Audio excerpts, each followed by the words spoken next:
Associate Professor in the Department of Global Development Studies at the University of Toronto, Scarborough, and the Director of Knowledge Equity Lab. Leslie's teaching and professional interest centers on the geopolitics of knowledge, production, and circulation, with a focus on how networking technologies are enabling new forms of open collaboration, critical pedagogical practices, while also amplifying and reproducing embedded power relations and inequality in the academy and beyond. As the original signatory of the Budapest Open Access Initiative, a historical and defining event of the global open access movement, Leslie has been active in the experimentation and implementation of scholarly communication initiatives of varying scales around the world. He also founded in 1993 BioLine International, which is a nonprofit scholarly publishing cooperative which seeks to share OA journals published in developing countries. So without further ado, let me present to you our back-to-back keynotes. We are going to start off with Leslie, followed by Kathleen, and then we'll have Q&A later. Okay, thank you.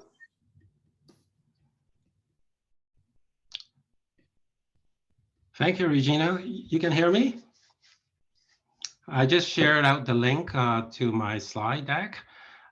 First of all, thank you to the organizer, Nicole and her team for putting this event together. I see the program is just packed with very, very interesting talks and peoples that I wish I could go to every one of them, but it's just simply impossible. So it's very happy to be here. But Regina, you're infectious, so I'm so glad finally to be able to be in kind of the same place with you. Thanks for the introductions, and I'm particularly delighted to be in the same 2-for-1 session with Kathleen, longtime colleagues, and I'm a big fan of her work, and so happy to be a warm-up act for the second part of this presentation. So let me see if I can share my screen at the same time.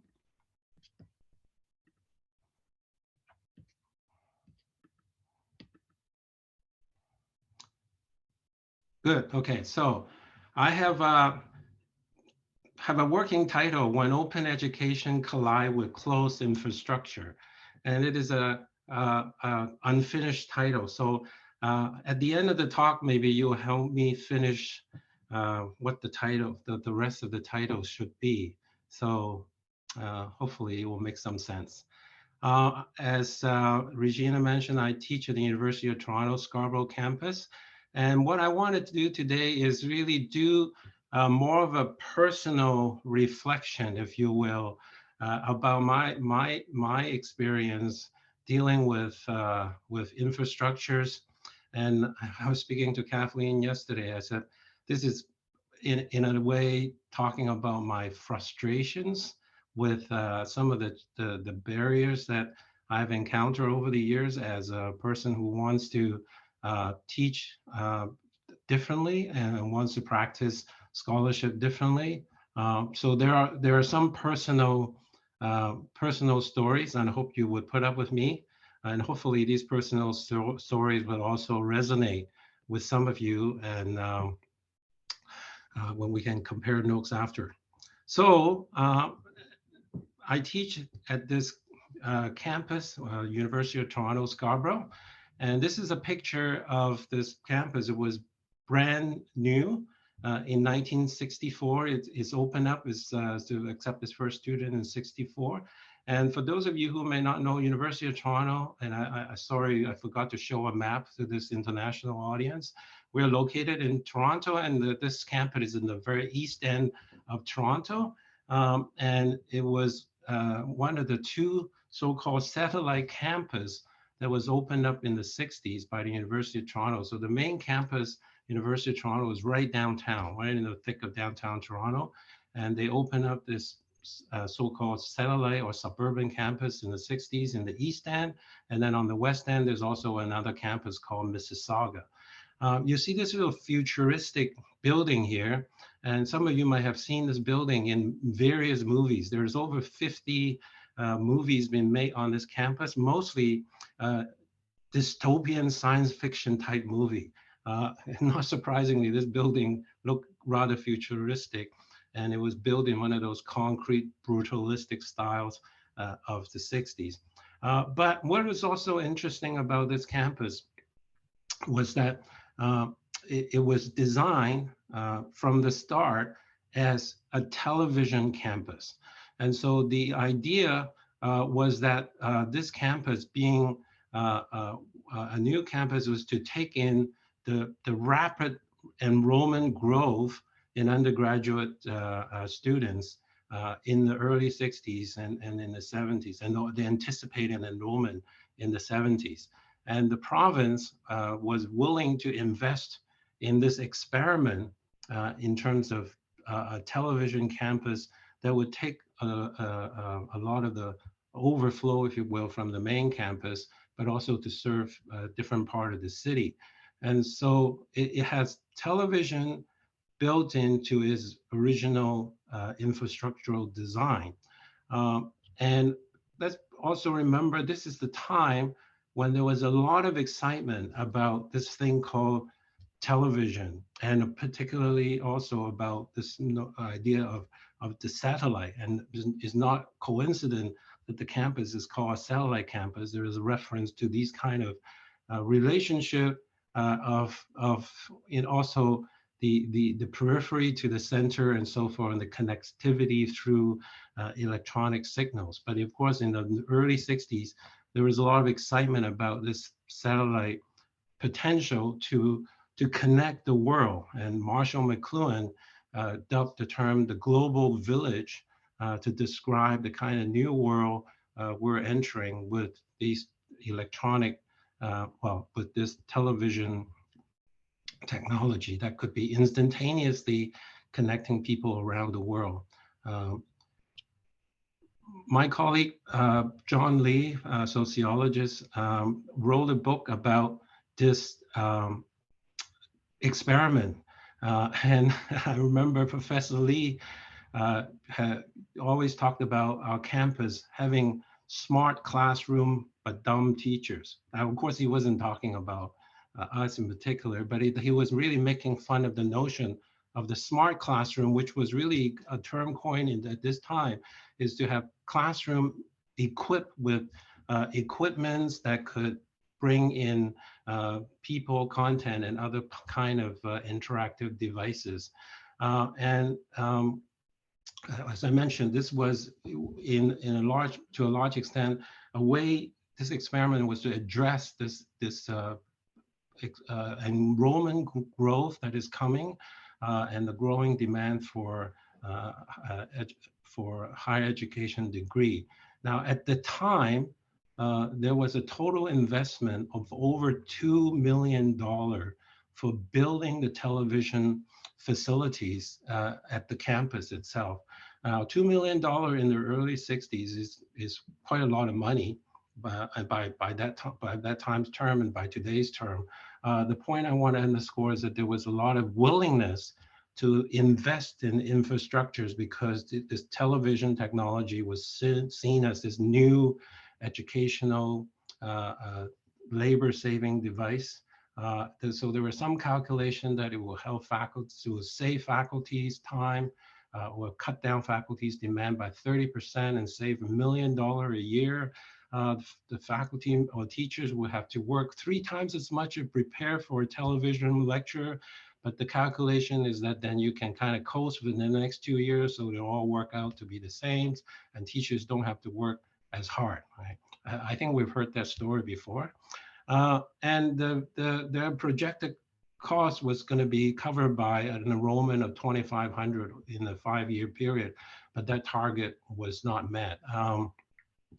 So there are a lot of interesting context to this experiment, and I'll go through some of them. But the point I want to underscore is the willingness to invest in this crash program, quick fix for for this impending enrollment, but also the idea of covering for shortages for faculties. Now, this is also an interesting thing compared to today.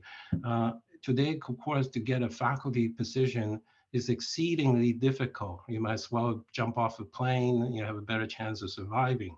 And but back in the 60s, uh, a lot of the faculty were hired literally on the telephone. I remember, I should also mention that I actually studied as an undergrad on this campus in the 70s and early 80s as an undergrad. And many of my professors were literally hired off the plane on the telephone and so forth. So you need a job, you got a job. Come, when can you start?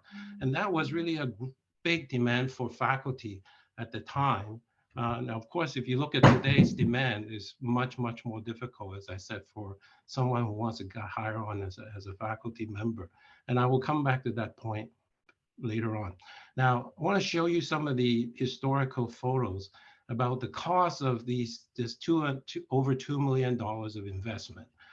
They built everything from scratch, bought all the equipment. They have a TV, they have created a complete TV studio and editing rooms, bring in technicians and everything. And of course, wiring the whole campuses for closed circuit TV. So the whole campus was built with a lot of different places for big cables and so forth.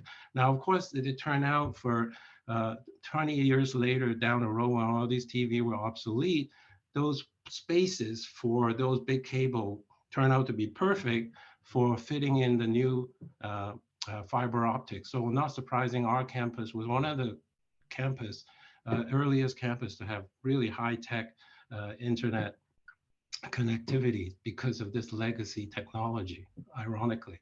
So there were some pictures of instructors learning how to make instructional video for chemistry and biology. And the idea is that student could then go to their labs and watch this video in a different time of the day or for different classes.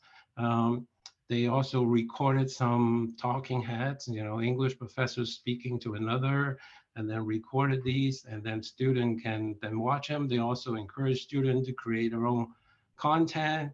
And on the right-hand side was what I call the original YouTube, but it is closed circuit, TV.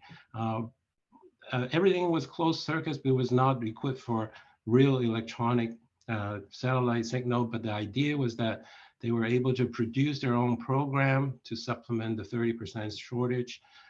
But in the end, as I noted, they were not able to meet the enrollment target. Now, my research shows that they have made quite a number of hours of videos, students watch it, but right now only 20 hours of those videos survive and is at the University of Toronto Library Archive, these big wheels of tapes. I watched some of them. They were not particularly interesting, but of course the technology is obsolete completely. You can't play those tapes today, but it's of its historical interest. So that was in the 60s and the 70s with this closed circuit TV. That didn't work. In the end, they had to go to face-to-face classes. The television experiment did not take off. Let's put it this way. Now I want to fast forward to the early 2000s. So I finished my undergraduate career. I was in graduate school, and I got a position with this unit called the Center for Instructional Technology Development, which was started by a rather visionary colleague of mine called William Barrick. He was really seeing a lot of potential with electronic text and with this new thing called the World Wide Web. And I follow him around. He's showing me all these interesting things that you can do with the web on your own. He teach me how to write HTML and all kinds of things that you could do yourself. I became very fascinated with the potential of the web for scholarly communications, what later known as open access to journals and to books. We experimented with different forms of publishing, encouraging other colleagues to do so. And we created this unit, which William has always called the kitchen. Is the place where faculties can drop in and say, hey, I want to take these music and put it into my course, in my opera course in medieval or medieval history. I want these type of graphics into my course and so forth. And the professor in history created an entire history textbook on the history of the Russian Revolution, so forth. And we did a lot of experiment, but of course that was a little bit short-lived, because when the next administration come in, they felt that we were too expensive and we were too niche. We only support a very small number of faculties who want to experiment. We weren't serving the increasingly large number of faculties and the growing population of the campus. So we were shut down. And luckily, a lot of those earlier artifacts were able to put in the university's repository. So if you're interested in looking at these artifacts, some of them I thought were still quite wonderful. Some early, this is a PhD thesis that shows some early potentials of linked data. And we have this very interesting study of e-text and potential of e-text early in the early 2000s. Now I want to jump forward again. So now into the present and the future. So earlier you saw that the original building was out on this left-hand side. That's the original building at UT Scarborough. And these are the projection over the next 10 years or so. A lot of these buildings already happened, but this campus is still growing at a rapid pace. So when I was there as an undergrad, there were 700, well, there was about 1,000 students. Now there are close to 12,000 students, and they're going to get way more as we go forward. And so obviously there are lots of big changes, enrollment changes, and a lot of student body in terms of diversity and in terms of faculty diversity as well. Of course, we're seeing a lot of buildings being put up, but most importantly, we're seeing a complete change in the way education is being produced and delivered on campus, and sometimes in very subtle way. And I think the technology has so much to do with it in this transformation. Many of us are looking at issues about datafications and digitization of student information on these different platforms that are increasingly center stage as infrastructure that keeps our university running, especially since we pivoted to online learning with the outbreak of the pandemic. But what we're also very concerned about is the many hidden costs of the new kind of connectivities and the new kinds of educational delivery model. I am also reminded of the teaching of Professor Ursula Franklin, and this is another personal side history that I think is important for me. I was lucky enough when I was a graduate student to attend some of the lecture by Professor Franklin. Some of you might know her book, several books, and one of the more well-known one called The Real World of Technology, based on a series of lectures she delivered for the CBC. You can find all these recordings and the book online. And Professor Franklin, as a scientist, an activist, for many, many years, advocated for critical studies of technology, among many other accomplishments and important contributions to make to university life. So one thing she always reminded us is that we have to think about technologies, underlying structures, and the particular modes of production, because they directly not only reflect, but shape the way we think and act with each other. As technologies are social practices, they are never politically neutral, and in fact, often political control and ideologies are embedded in the design of the technology. And Professor Franken talked about really two broad types of technology, what she called holistic technology and prescriptive technology. And so when work is organized as sequences of separately executable steps, the control of the work moves to the organizers, the boss or manager. And in political terms, prescriptive technologies are designs for compliance. And she went on to remind us that what we should not forget is that these prescriptive technologies are often exceedingly effective and efficient, but they come with an enormous social mortgage.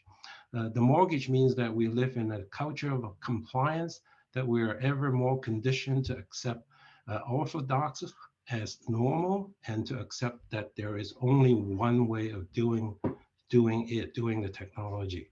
And she also reminded us that if there were ever a holistic process, a process that cannot be divided into rigid predetermined steps, it is education. And holistic process are processes that allow the users of the technologies to be in control of the process from the beginning to the end, both in terms of the intention and the output, right? But increasingly, we have lost that ability to think about or to use technologies that are designed holistically. And so we are now in a world of a lot of hidden connectivities and invisible mediations. A lot of what we do are being mediated by actors that we don't know who they are because they are behind the screen, and the screen is no longer closed caption or closed circuits. Who's behind the screens are very, very distant and layered and hidden from us.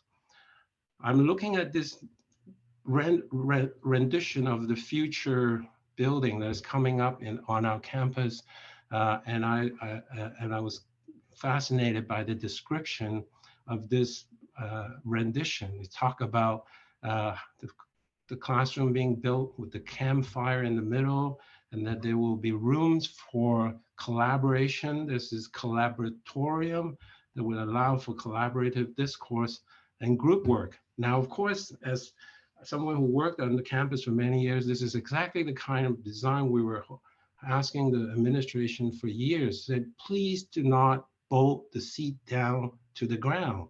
We cannot create small group work if the seats are bolted down to the ground. But of course, we continue to have classroom with seats bolted to the ground. But more than that, we have platforms that are bolted to boxes that we can move or see into. And so here we are using Canvas. Many of the other learning management system is designed pretty much the same way, but our campus moved to Canvas from Blackboard about 4 years ago. And of course, we are now deep into the usage of these learning management systems that are completely outsourced to third parties that are owned, operated by private equity firms and other mysterious organizations.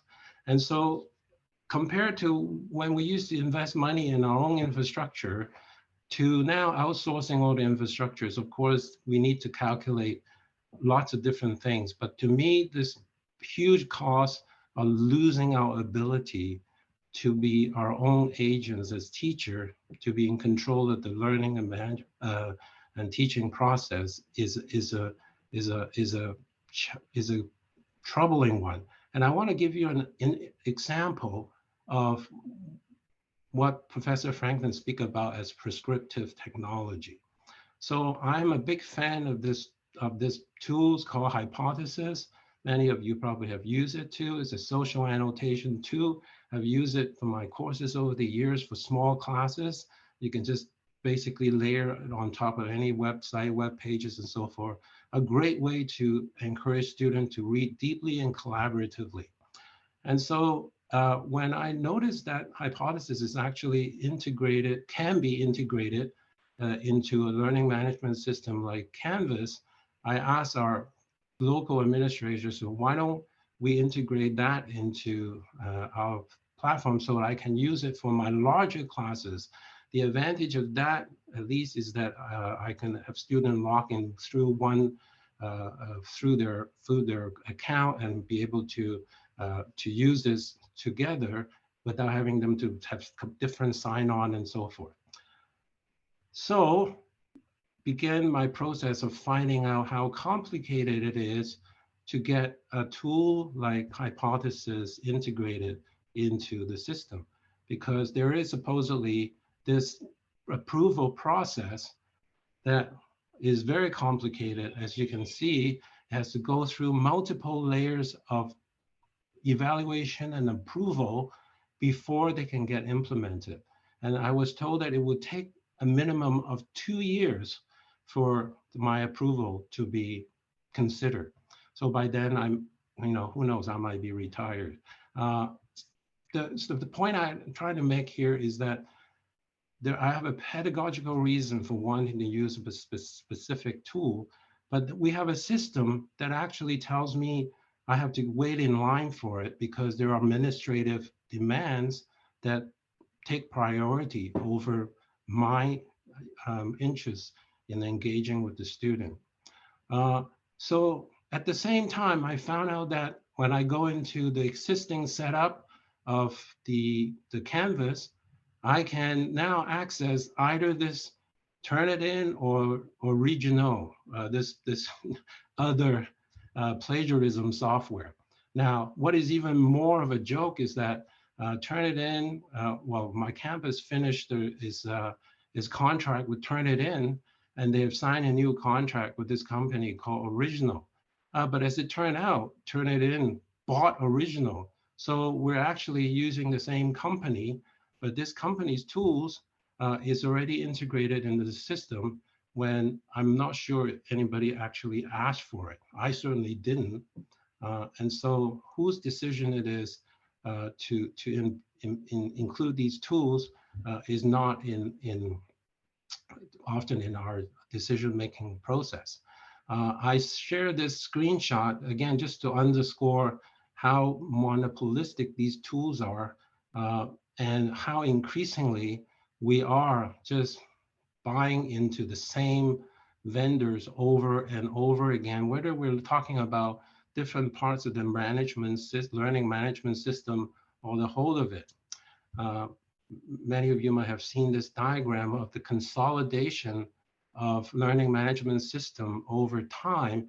And of course, in the last year or so, Canvas is gaining even more usage around the world. But I want to draw your attention to the left-hand side of this diagram. And that is, you will notice that many of these platforms today have their origins in university that were originally supported by public system and investment. Desire to Learn and Well, for example, I myself, we have taken part in the early days of the Sakai Consortium, hoping that we could be part of the Sakai Consortium and get it implemented on our campus. But of course, at that time, we went to Blackboard instead because the administration think there was too much of an investment in building or supporting our own infrastructure. But I again, want to remind us a lot of the money that invested into these were public money to begin with. But we keep giving our lunch away and then having to pay back in much more different costly ways. Of course, consolidations continue unabated. Some, most recently, this other mergers that is very troubling. And then, of course, in the space that I've been looking at, more so in scholarly communication, we're seeing also more and more consolidations. with all kinds of very, very strong implications. This particular tweet by a librarian uh, uh, is, I think many have shared the same sentiment, is that we keep giving our infrastructures away and not investing in the way we want to do things as a community and as scholars.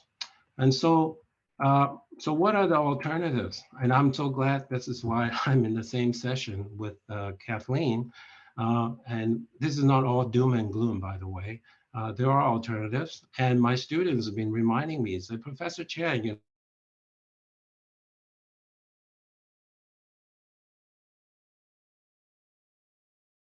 know, why are you so worried about? We have for their own exchanges. They set up as open practice forums and then be running their seminars and sharing their writings and learnings and so forth as a way to show that there are community infrastructures that we can look to different kinds of scholarships and learning approaches.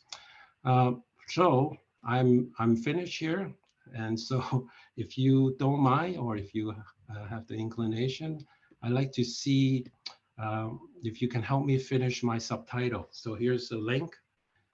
But open education collide with closed infrastructure. I will turn to humanities commons. That would be my takeaway for today. And so I will now turn it over to Kathleen.